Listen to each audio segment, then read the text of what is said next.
Hi everyone. Just a very quick one. I've been told today that Tommy Robinson has been kicked off Facebook.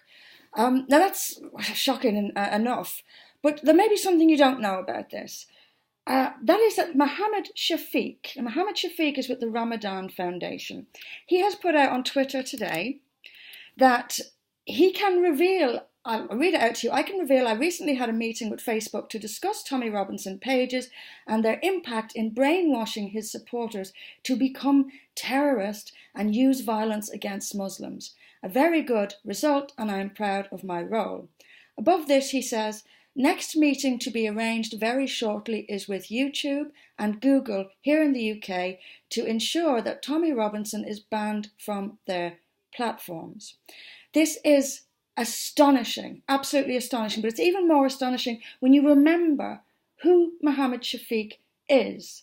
I think back a couple of years, and it was a 2015 general election, that Majid Nawaz was standing in a London seat for the Liberal Democrats. And just in the lead up to that campaign, Nawaz, as an expression of his support of freedom of speech, tweeted one of the Jesus and Mo cartoons. You may remember them as well. These were completely harmless cartoons, and the one he tweeted just showed Jesus and Mo sitting at a bar talking. In response to this, Mohammed Shafiq tweeted, and I will find this, let me find it exactly.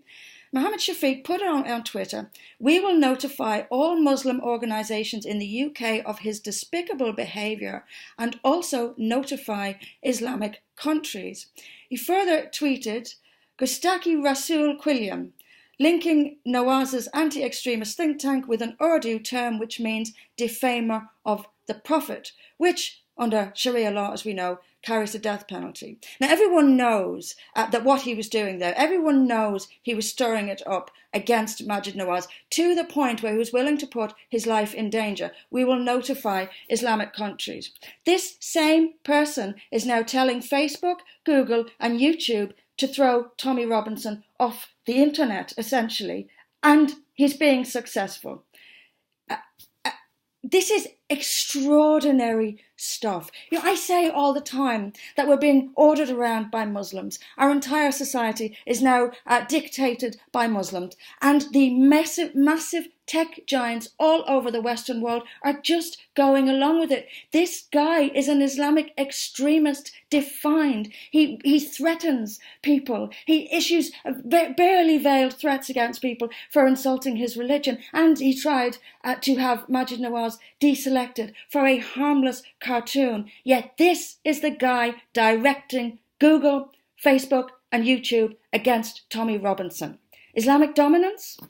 What Islamic dominance? This Islamic dominance. This has to stop. And the tech giants always use the excuse of we're a private company. Well, I'm sorry, that doesn't wash with me. They are far too powerful to hide behind we're a private company. When you have that much influence in public life, in public discussion, political discussion, when you are that influential, then I'm afraid it's time for some sort of regulation to control bias. This is unacceptable. The internet and social media are now just far too powerful to let them hide behind we're a private company. There needs to be regulation of this. There needs to be some sort of fairness and justice brought to this because this can't continue. We cannot have essentially jihadis dictating who can and cannot use social media, and that social media bearing down at many people's expense. It's time to stop it. It is time for regulation of massive social media to make them unbiased. They are far too powerful to hide behind the private company.